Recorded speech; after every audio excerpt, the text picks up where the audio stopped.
You are listening to the Whiskey Tango Chaos podcast. And then you become a self-licking ice cream cone. Is this just more smoke and mirrors? Can't even get you to call me master. It is supposed to cover 95%. Are we all knights? My only question is, do they have whiskey and can I have some? And whether you're a leader is up to you. I hate to assume the worst. I think we beat that to death. And the chaos starts now. Welcome back to the Whiskey Tango Chaos podcast. My name is Clayton Spakes, a Master Sergeant in the United States Air Force, and we are a military lifestyle podcast. I'm here with my wife, Amanda. Hello. I always feel like I should be saying more besides just hi, but I have nothing else to say. Well, I always struggle with, do I still introduce myself? We've done, I think this is 10 or something like that, 9 or 10? 11. Yeah, so it's, how long do I keep doing the, I'm a Master Sergeant. Who's starting on episode 11? Probably not, right? Right. But we'll figure it out. So maybe you get a different title every time. That could be fun. All right. So we are back. No guest again this week. This is another solo podcast with Amanda and I. First, we are going to do a little bit of a whiskey review for a listener submission from our good friend Ben Ober. If you're in the Dayton area, he's the former voice of the Dayton Dragons, if you've ever been to a Dragons game. But he's a good friend of ours, worked with Amanda at the Dragons, and then we ended up in the same neighborhood when we were living in Ohio. Him and his family were always very good to us, so yes. Miss them a ton. And then for the rest of the episode, we're going to do a little bit of talking with all of the rises in inflation and changes in the economy that we felt over the last couple years. That has also spread to the military, and the DoD recently announced some changes to help in the short term at least, and then some other changes that should help in the long term. We're going to kind of do a review of that and talk a little bit about it, give you my thoughts, my super uneducated thoughts about what I think about what they're doing. I think it'd be interesting too. Is this going to be beneficial, or is this just more smoke and mirrors? Probably a mixture of both, if I had to guess. But all right, babe, tell us a little bit about this whiskey that Ben got us. Yeah, so this is a listener's whiskey submission. Thank you, Ben, for sending the bottle over here to the podcast for us to review. So it is called Copper Queen Whiskey. It's actually from Ironfish Distillery up in the UP of Thompsonville, Michigan. Yeah. So this Copper Queen is, it says it returns after 100 years. I'm just going to read you some information about it from their website. The Ironfish Distillery partnered with the historic Camelot Theater to help support them in their endeavors. So proceeds from this bottle actually go back to the theater. Is it the Camelot Theater? Yeah. Or the Calumet Theater? Calumet Theater. You said Camelot. Where are we going back to, are we all knights? Yes. Calumet Theater. Calumet. Calumet Theater. My apologies. Yeah, there you go. Introduce yourself as Knight Clayton. Can't even get you to call me master. Probably not call me Mike. It's true. The theater actually resurrected the Copper Queen whiskey that was first served at the Red Jacket Saloon, where the whiskey, I guess, apparently would have faded away with time, but some locals, when they were renovating the establishment, discovered a bottle of it, and the local distillery there, Ironfish Distillery, then decided to resurrect the bottle. It is the label from 1914. Yeah, you can tell. It's pretty cool. It's really, it's got some history to it. 86 proof. I had my first taste, but I'll let you go. Oh, yeah, sorry, I'm behind. It's very smooth. Yeah, it's pretty good. It's really smooth. It's a blend of corn rye, malt rye. It starts with the sweetness of corn and ends with the earthiness of the malt barley and the fruity spices of rye. I taste the sweetness for sure. Definitely, yeah, it's definitely sweet. Sweeter than the typical bourbons that we're used to, I would say. Yeah. Thanks, Ben. Thank you. It's a good choice. Also, if you want to support our habit, feel free to go check us out at whiskeytangochaos.com. Of course, you can listen, like, and subscribe, rate, and review. That always helps. But you can click the link to go to our Buy Us a Coffee page and make a donation. We'll make sure to put that towards the cause. If there's something specific you want us to try, whether you make a donation or not, drop us a comment in any of our Facebook or Instagram posts, and we'll do our best to get around to trying it. Shoot, and if you want to send us a bottle, yeah, we'll give you our P.O. box or something. Yeah, let us know.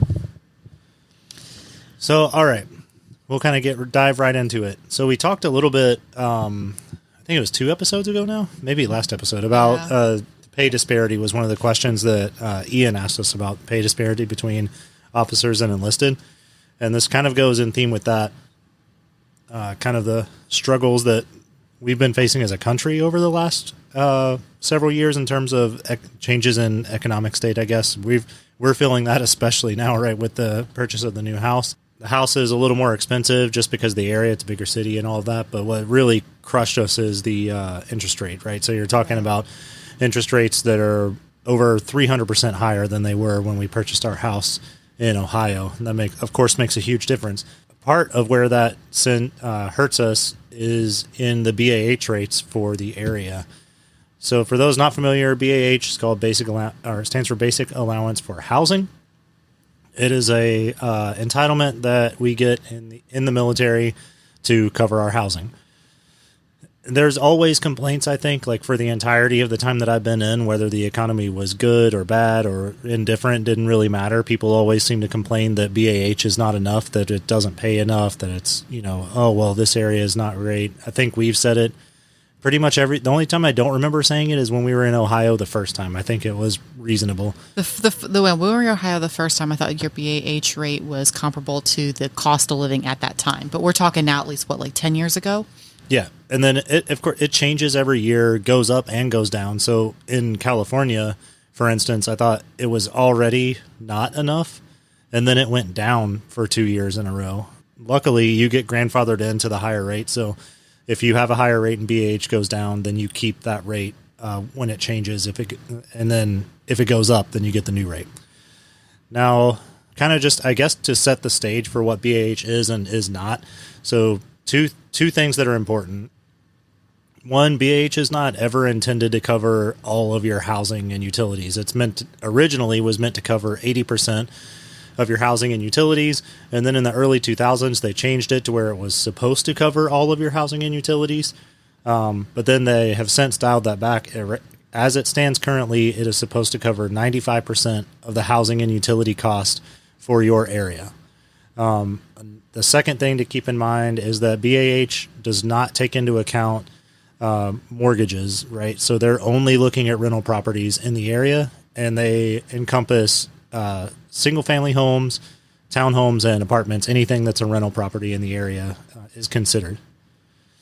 So, short-term, there's I think it's 28 different, they call them military housing areas that they have instantly or temporarily, whatever, upped the BAH.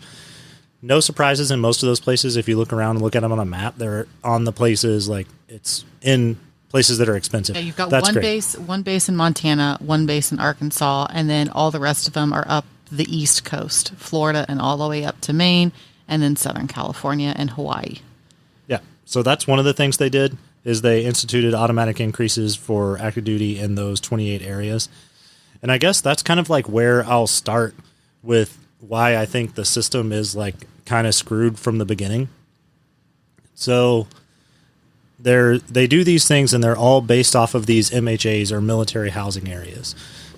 And I kind of alluded to this before where I was saying that, hey, they look at areas that are kind of right around the base, and that doesn't give you a realistic picture of what housing actually costs in that area.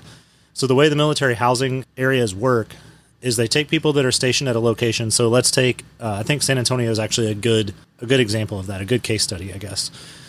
So they'll take Lackland or really anybody from JBSA, I think is how it's lumped in. I believe the military housing area for San Antonio is just the whole of San Antonio. It's not broken down between Lackland, Randolph, and Fort Sam.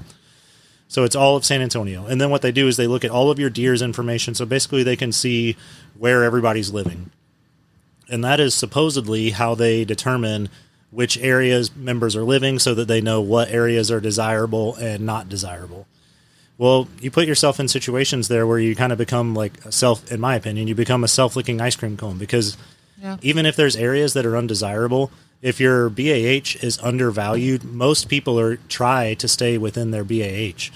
And so they're going to put themselves, even if they're not living in a place that they would normally want to live or not living in the best area, they are going to do that so that they can afford to live there, especially at the younger ranks. And so if you look at the DEERS information for everybody in San Antonio, it's going to be all over the place and tell you that basically everywhere in San Antonio is livable. Now, I would challenge you to go pull up a crime map of San Antonio or a school map of San Antonio and tell me that all of those places are good places to live. They're not safe. I wouldn't trust for Amanda and the boys to stay there. And the school districts are shit. So if you look at our BAH, so BAH for a master sergeant right now is $1,869 per month. That may sound kind of like a lot, but if you look at the rental market here, that is not going to get you a single family house. No. So another thing to look at, so as I was looking through this earlier, kind of prepping for the podcast, I came across this this other document that is called a primer for BAH, and it's kind of a longer document. And something that I think it was new to me is looking at the table for like what the DoD expects, and essentially they expect that if you have dependents on the enlisted side, they expect anybody E8 and below to be living in an apartment or a townhome. So the only enlisted ranks that they expect to be living in a single family house are Chief Master Sergeants or E9s. And even then, if you're a Chief Master Sergeant and you don't have dependents for some reason, they expect you to be living in a townhome and not in a single family home. So that surprised me that was their expectation. So you're I get them like not wanting to take into account mortgages, because it's just like that's a whole nother animal, and there's too many variables, I think, for them to be able to accurately predict, right? Because there's lots of factors like what does your credit approve you for in terms of interest rate. Of course, the interest rate, as we've seen over the last several years, fluctuates wildly. And then just the terms of your loan, like what type of loan do you get? Did you 15-year versus 30-year? Are you doing like a HELOC for some reason? Or are you doing like whatever? There's just too many variables to take into account. But it was a little eye-opening to me to see, like, just based on, they call them anchors, is like, because they don't, is kind of how they base it. So it's like, so the anchors for me, for a Master Sergeant, there's an anchor as an E6 with the dependents, and then there's an anchor, I believe it's Warrant Officer 3 is the next one. And then so basically we get somewhere in between those two things, but still expected to live in a, like, townhome is kind of what, like, basically what they're basing it off of. So when they do their surveys of the area, they're looking at rentals, and then our BAH is based off of what they would expect us to be able to rent a 3-bedroom townhome for in the area. Now in any of your briefings that you have sat through in your 18 years, has that ever been mentioned to you, like, at all? Like, that's what they're basing all this information literally off never. of? So there's probably at some point, like, they explain BAH in terms of, like, they survey the area, and then it's changed yearly. That's also one of the other changes, is they're going to do it quadrennially. So it should be 4 times a year. They should be looking to review BAH. To me, that feels like a because I feel like kind of you're smoke and misguided. mirrors, like they're patting themselves on the back, but like in terms of reviewing it 4 times a year. In my mind, because I don't know. I don't think that that's the issue, because even reviewing it annually, I don't think they're getting it right. And I understand that they can't just like throw money at everybody, right? You can't just automatically like let's up BAH 3 times. But here's kind of, I guess, where I look at it.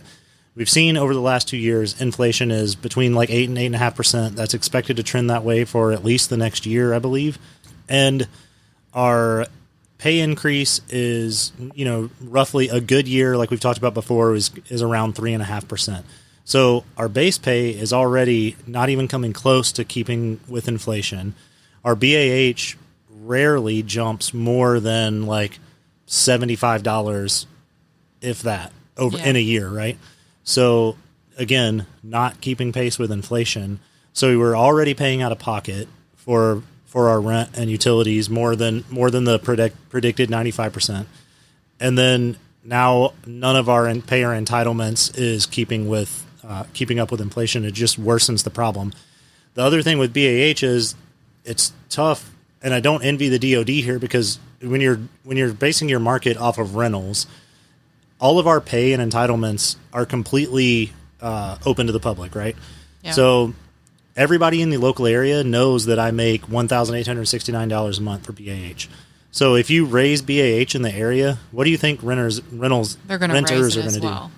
Now, whether that's right or wrong is a whole different debate, but that's part of it. So I don't envy the DoD in terms of like they're not. I don't know how they fix that problem. Yeah, I don't know how. But they can fix the way that they review things, and then also the transparency. So, like Amanda already touched on when she asked me whether we get like briefed in detail, like how BAH is decided and that sort of things. Like, I do not recall that ever being the case. Now, is there a chance it was in like some paperwork that you signed when you first moved off out of the dorms? Maybe, but I don't recall there being any sort of briefing. The other thing where I think they could be more transparent is they say that, so your BAH is based off of these military housing areas. That's, of course, based off of zip code. So it's going to be the zip code of the base. And then these other zip codes that are determined by what is happening in DEERS, what they get from those surveys. And so DEERS basically is just where all of your information is stored. Yeah. Specifically for your family members, where you live, that sort of thing. Well, unless I'm just crazy, and if you know of where I can find this information, please leave it in the comments and correct me, and I'll make that correction one of the next times we're on here. But I don't believe, and I could not find where we're able to see what zip codes are included in our military housing area. Because based on our BAH, I would be willing to bet that the zip codes that are included in our military housing area include a lot of the areas that you would absolutely not want to live in right around Lackland. So for any of you that have been out to Lackland, the area right around the base is a complete shithole.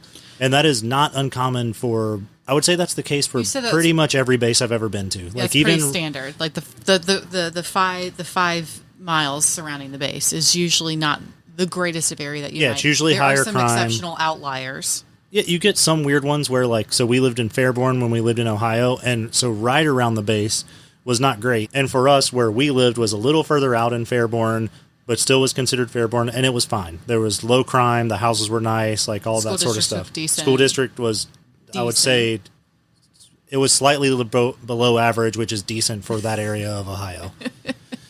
So... I mean, I do have an Ohio school education, and I messed up the words on the whiskey bottle. So and we hadn't even started drinking it yet.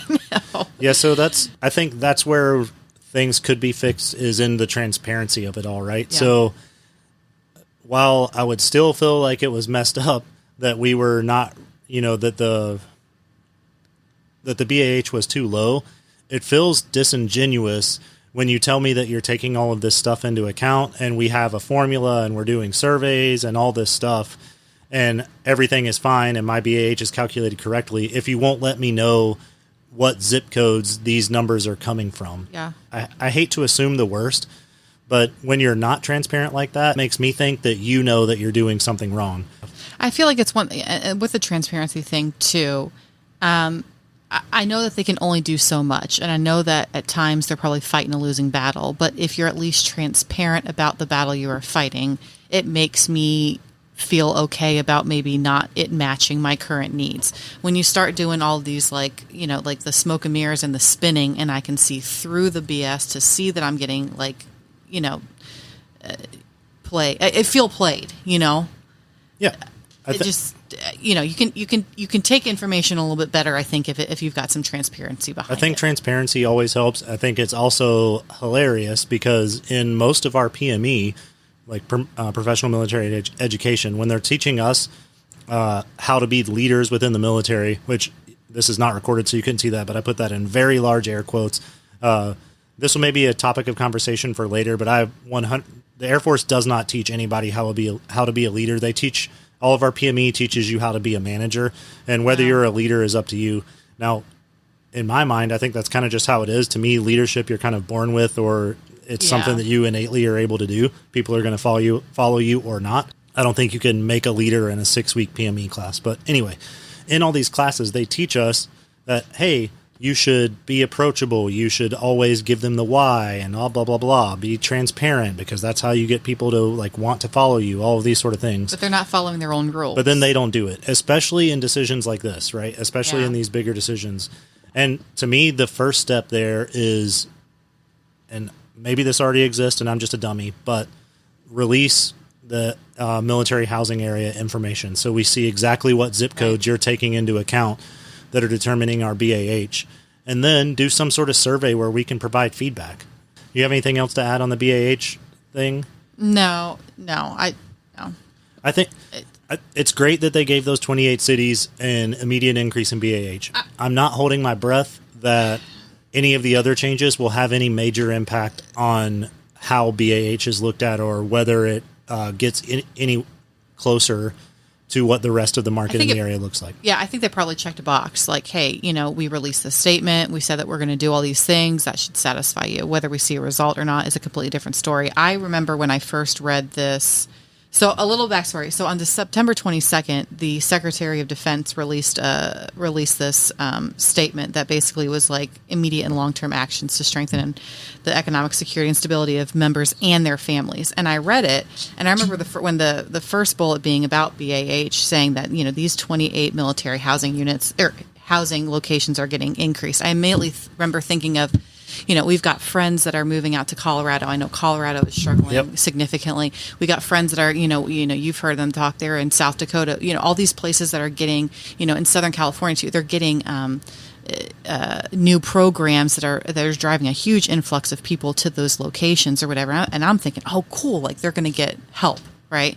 And then you're looking at the actual areas and you're like, okay, they didn't touch on any of the bases that are actually getting these massive programs. Yeah, so to me, I felt bad for them. We're like, okay, well and maybe it's just because I have a personal connection to a couple of those other bases that weren't mentioned in the immediate. Yeah, I don't have any stats to back any of this up, so I'm kind of just talking out of my ass here a little bit.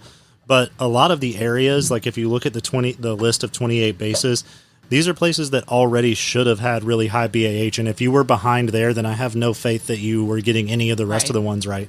Because these, you look at them and it's like, yeah, okay, Vandenberg, so up in Northern California, roughly which is already expensive, and roughly in the area of San Francisco, right? San Diego, Patrick Air Force Base in Florida, Miami, Orlando, West Palm Beach, Fort Myers, so all these touristy areas, Boston, Massachusetts, Cape Cod, Martha's Vineyard, coastal Maine. Where else were we looking at? Northern New Jersey, Newport, Rhode Island, Providence, Rhode Island, Beaufort, South Carolina, Knoxville, Tennessee, Houston, Texas, and the Quantico area of Virginia.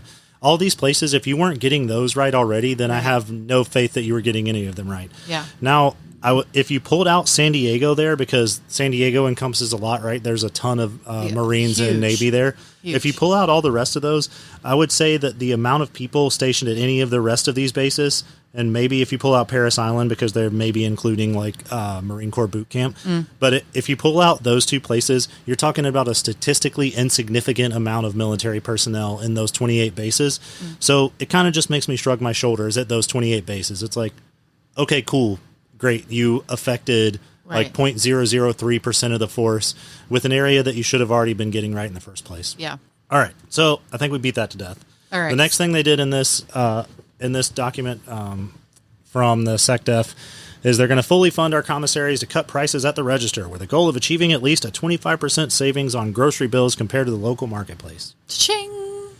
Yeah, so cool. The commissary has already been an area where you could save some money. I will say the issue with the commissary has never been that it didn't save you money. I think it's pretty well established that on certain things it's cheaper, right? Yeah, it varies. So, and it depends on your location too, because there are non-commissary grocery stores with better pricing, I think. Yep. Well, the meat has always been almost always cheaper at the commissary. You may not now if you are if you like your steaks cut a certain way, or you're looking for a brisket, if you're into smoking things, stuff like that, you may not always be able to get. But in terms of just general, hey, I want ground beef, I want chicken, that stuff's always been cheaper.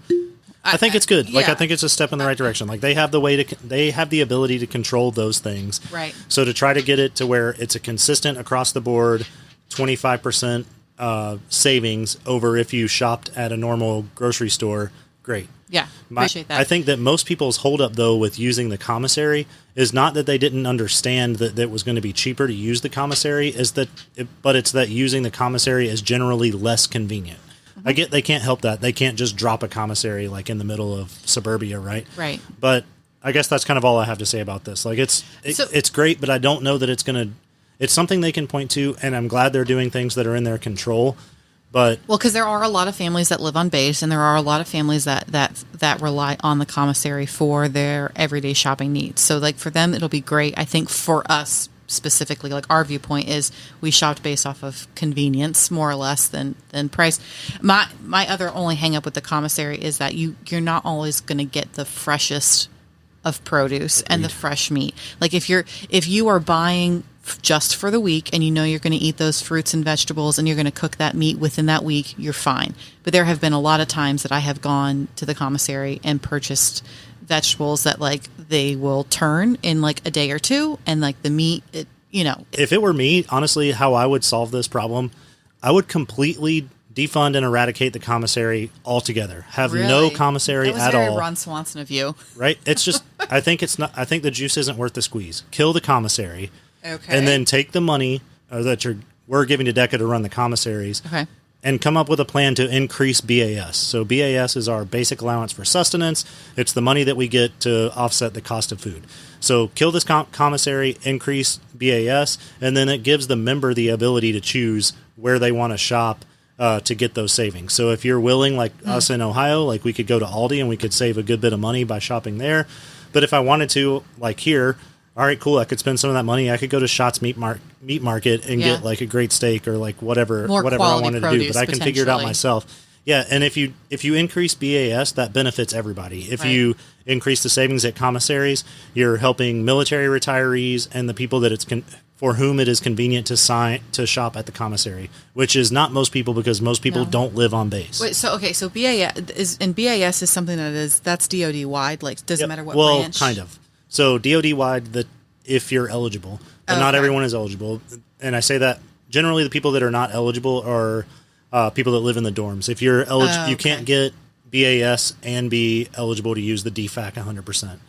Got it. So it's a very small amount of people that applies to. Okay. That's my take on commissary. Anything else on the commissary savings, babe? No, but it would make me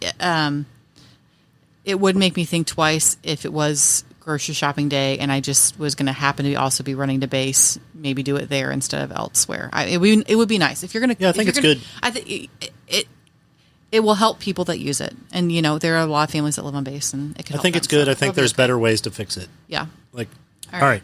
So the next one, you want to read it off, babe? Yeah. You don't have to read the whole thing. Just tell me. That's all right. So pay eligible service members BNA, which is Basic Needs Allowance, starting January of 2023. Basic Needs Allowance is basically a supplemental allowance for service members and dependents who apply that are qualified based on their gross household income. So basically, like, in order to receive this basic needs allowance to help offset the cost of your basic needs, you have to be 130% below the poverty line. I think this one's good because it's going to really, who that's going to affect is your junior enlisted who have spouses that don't work.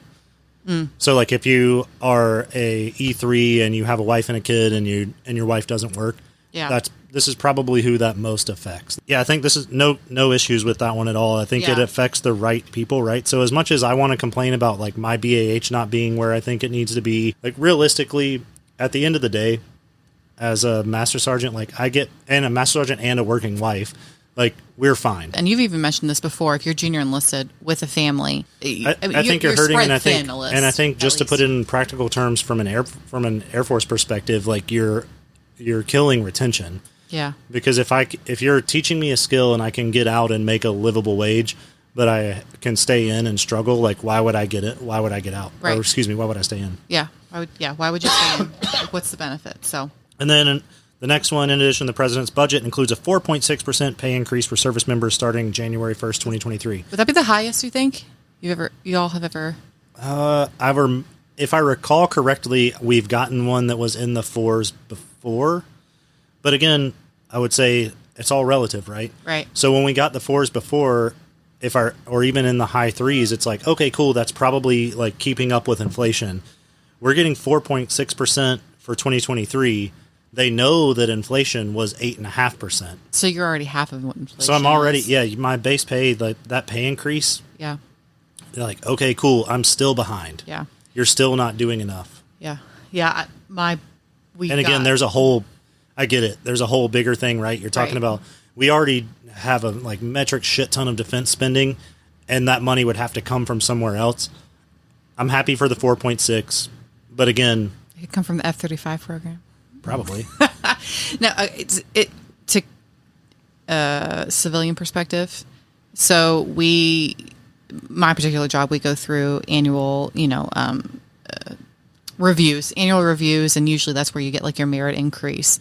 And the last 2 years, it's been last 2 years, it's been a little less than 3%. And they've come like, we're so sorry. We know this is not keeping up with inflation. So I feel like this is not necessarily a military specific issue.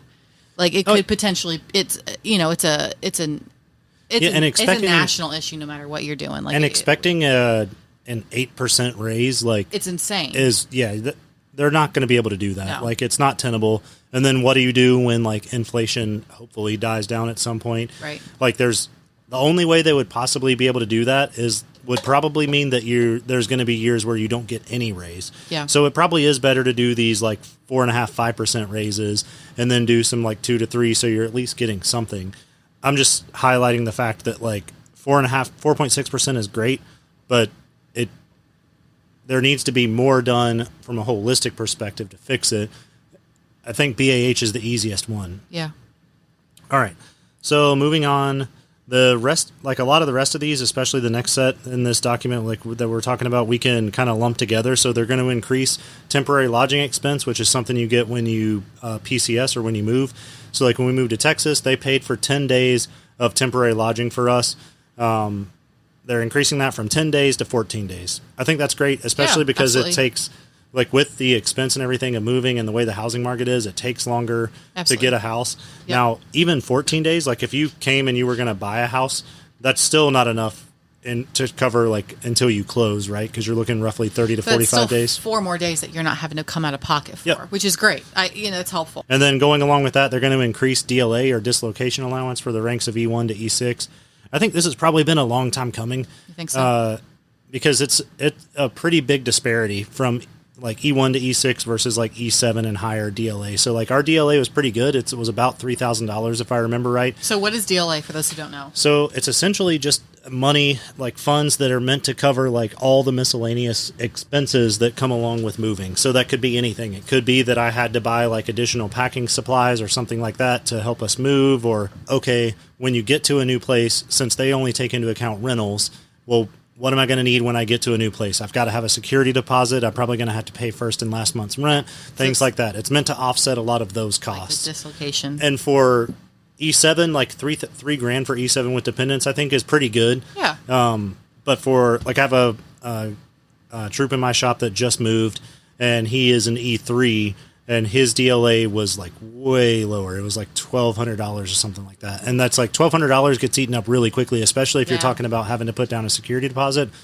And like we've talked about before, at those ranks, that's where you don't really have the disposable income. Right. And if these are the guys that are already being most affected by the state of the economy currently, I think the change in DLA to E1 to E6 is a good move. Awesome. All right. And then now all the rest of the changes we can kind of sum up like pretty quickly. It's essentially all quality of life things, right? So they're going to make changes to the CDC.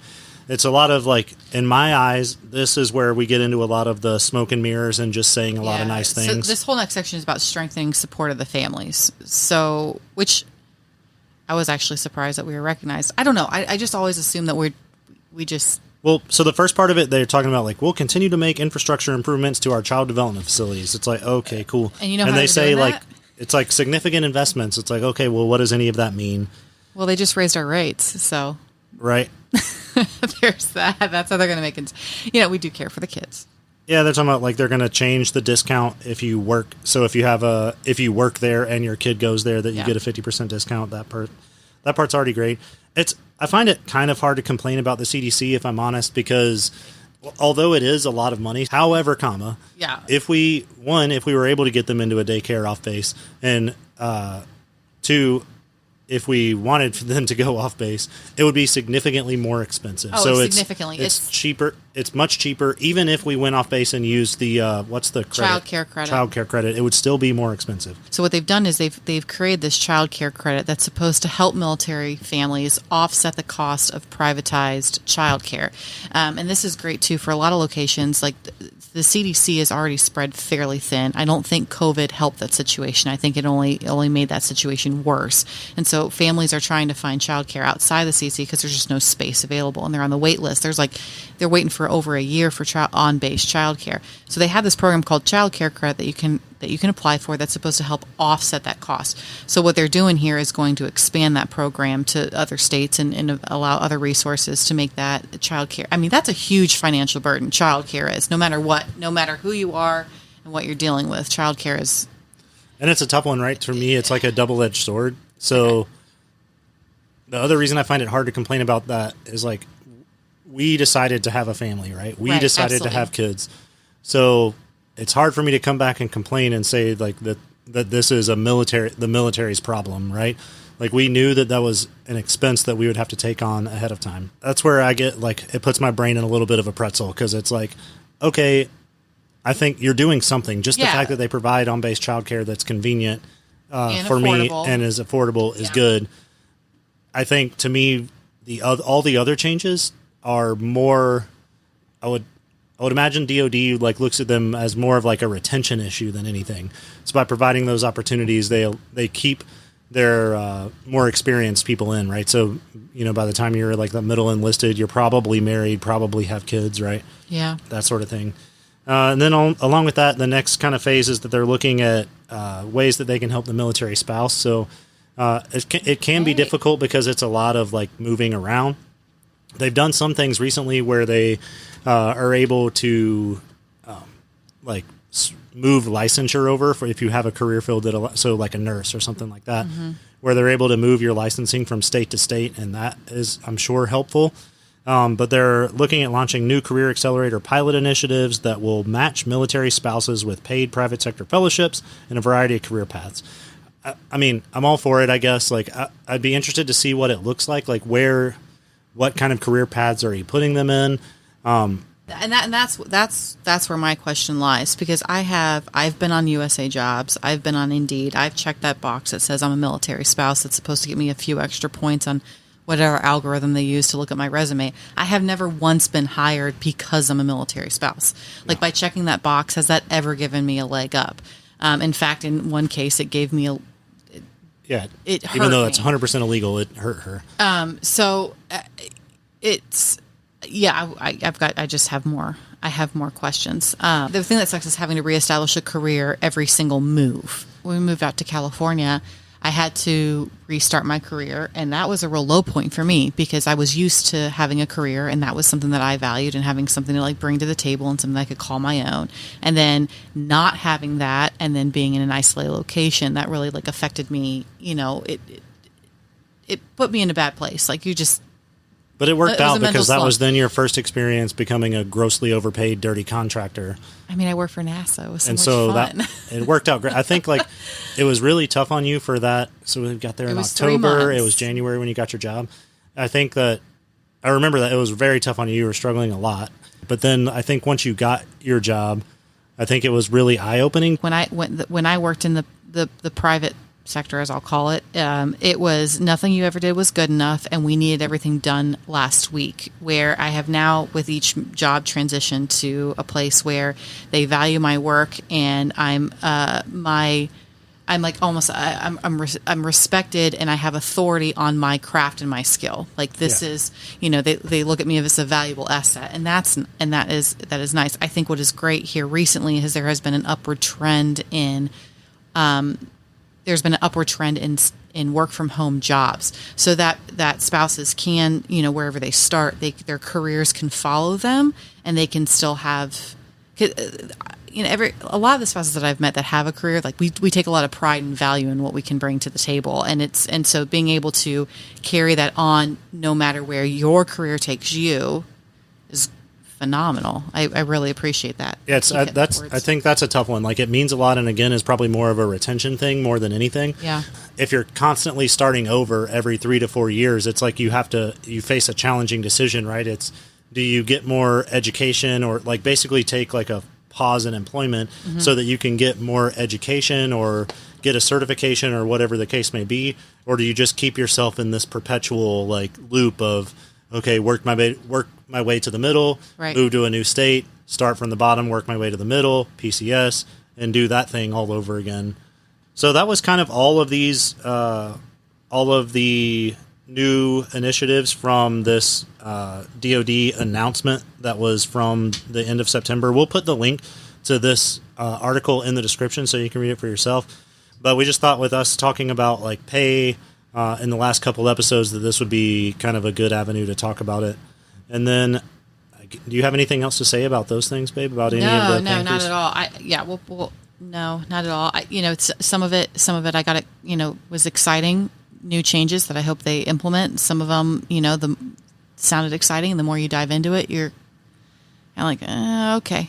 I think what my big takeaway from here is let's get a couple of hashtags trending. If we can get, there we go. Hashtag Whiskey Tango Chaos or hashtag WTC, and then hashtag Defund the Commissary. I think that's the start. All right. So, all right, before we go, let's give you like one more quick little life update. So we are less than a week from getting out of the camper. How does that feel? I'm so excited. Yeah, it also doesn't feel So real. Like, I'm excited, but it also doesn't feel real. I'm sure we will talk about it.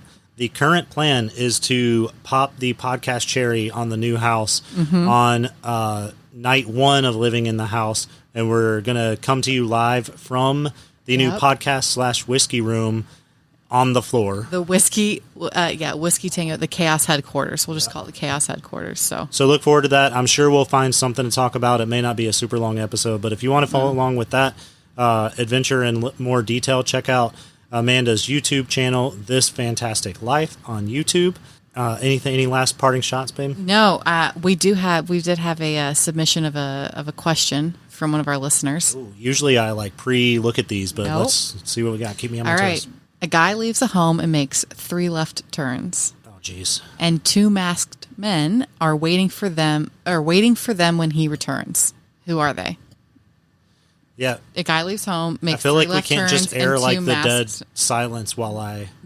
2 masked men are waiting for them when he returns. Can I see the question? I feel like this is one where like punctuation helps. I mean, I paused during the commas. Does that not count as punctuation? I got nothing. Mule is the one that submitted that. We'll have to get back to you. I thought it was going to be one of those where like the punctuation matters. So it'd be like a guy makes 3 left turns and 2 comma. So it'd be like 3 left and then you go back the other way. Nope. 3 left turns. Yep. 1, so you're back 2, home. 3. So you're back home with 2 missed. I would say robbers. But you're assuming it's all one block. They didn't say where the left turns were at. My only question about this riddle is, do they have whiskey and can I have some? I'm just going to assume that like since Muleman has a Arkansas education, that the riddle's messed up, and that's why I don't know. All right, one last question then for you. Your buddy Levi commented he wants to know how many bottles of whiskey y'all are going to put back when he gets home from deployment. All of it. We're going to put, I will make sure to take leave and not need to be coherent. We'll be at the house. Levi it feels like a slight to call him a best friend. He's really like a brother to me. I've known him for, 13-ish years, I think, at this point now. Yeah. Known him for a real long time. We were in each other's weddings, and then we're also really close with his wife. Cannot wait for him to get back. He is in the same unit that I'm in. He's going to be my boss. So I got a follow-up question. When he comes home from the airport, what's your sign going to say? I think I'm going with "Welcome Home, Daddy." Is that what you're going to do? We saved the sign that the boys made for me, or that Amanda made, and then the boys held when I came home from Qatar for the longest time. I think we finally tossed it before we moved here, but I think I may remake it for just Levi. For him. Yeah, it'll be a good time. There'll be a bottle of Breckenridge waiting for you, buddy. Can't wait to have you back. All right, so to wrap up here, you can find us on all things social media at Whiskey Tango Chaos or whiskeytangochaos.com. From there, you will also find links to the podcast and links to where you could support us through buying some merch or through the Buy a Coffee website. Thanks for listening, and we will catch you in a couple weeks. Cheers. Cheers.